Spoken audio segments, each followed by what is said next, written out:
Welcome to G3, Games, Gadgets, and Guests, a video podcast from 702 Communications. I'm your host, Brian Comet. I've got a gadget episode for you today, and today we're going to talk about the Oculus Go.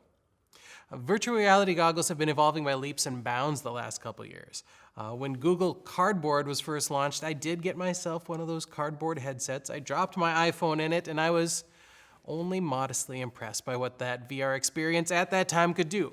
It wasn't where it needed to be, though it was on the cusp of making an impact. And so when Oculus Rift came around and I started hearing really good things about that, I pondered investing then too, but then I thought, who wants to be tethered to a PC for their VR experience? And so, right or wrong, I didn't move on the Oculus Rift either. And same went for PlayStation VR. Just, I hadn't made up my mind to give it a chance because I thought it wasn't there.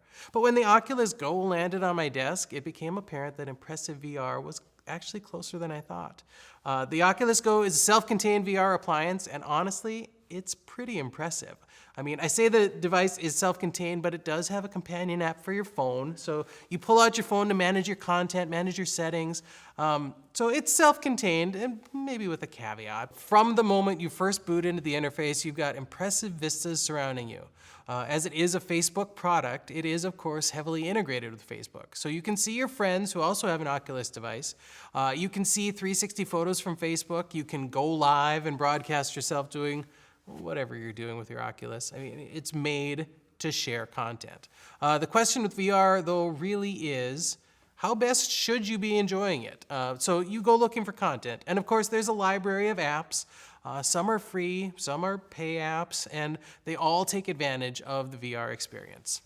I found that I get the best VR experience when you put the goggles on and also wear headphones. There is sound that comes directly from these goggles, but if you really want to immerse yourself in the VR world, you really gotta have the headphones.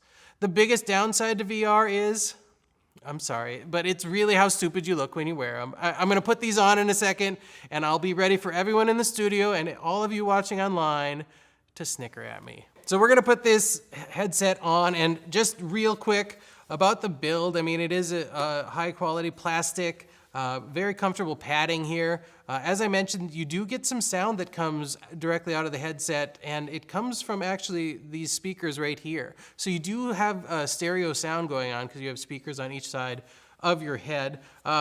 Because the whole device is in here, this is a little heavier than cardboard or one of the cheaper plastic headsets that came out that you still put your phone in. So you do notice the weight, and you do notice the weight on your face too, but all in all, it's a obviously far superior experience to what the cardboard was. So let's pop on the Oculus Go.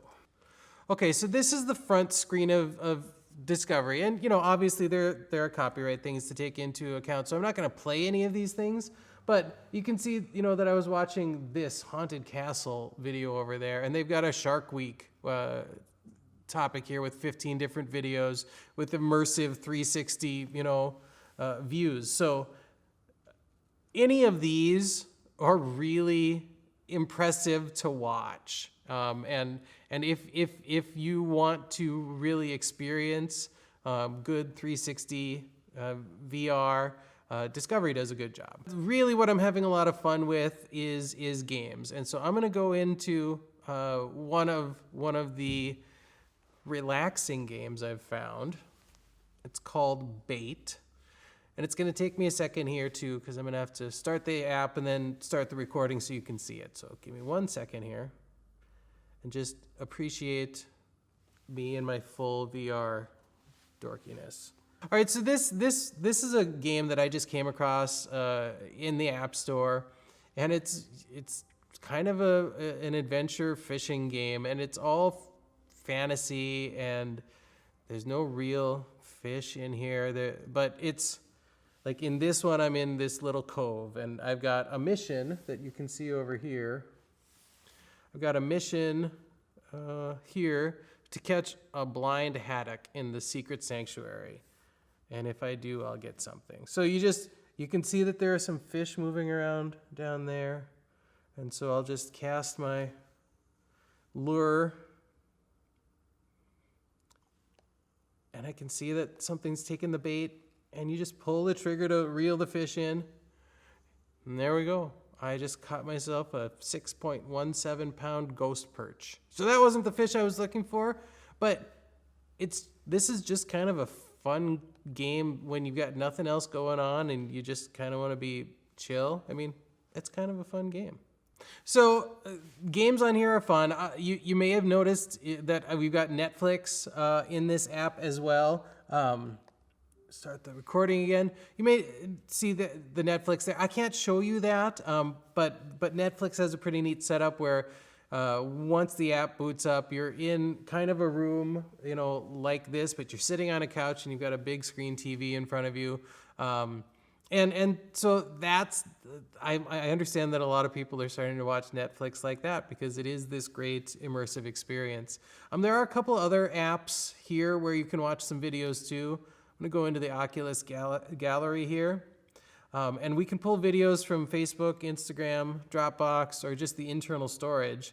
And if we look at the internal storage, we can see these are the videos that I'm just recording for y'all for this podcast. And if we wanted to watch any of those, we could pull them up and we could watch just a couple seconds of, the video that we're shooting to use in the podcast here. So that's kind of a neat feature as well. If we want to change how this virtual theater looks, you can see the theater chairs off to my right and left here, and you can see the projector here in front of me, and it's just kind of a neat experience to be watching some of those shows virtually. So as a gaming device, it's fun. I mean, I wish there was some haptic feedback from this controller. I mean, especially when I'm in that fishing game, when you see that strike, but I don't feel that strike, I feel like I'm missing something. I do also need to get more of my friends online with these Oculus Go's so I can really talk about the virtual rooms they've got set up with some authority, but it seems like it could be kind of neat to be playing board games virtually with your friends. I mean, I think there's a really good chance that we're going to talk more about Oculus Go in upcoming episodes. But for now, that's it. I hope you enjoyed this look at the Oculus Go. If you did, comment on it, on the video, send me suggestions, and remember to share, like, subscribe, tell all your friends, because we've got more shows coming up with more interesting games, gadgets, and guests. Until next time, I'm Brian Cromit. This is G3. Game on.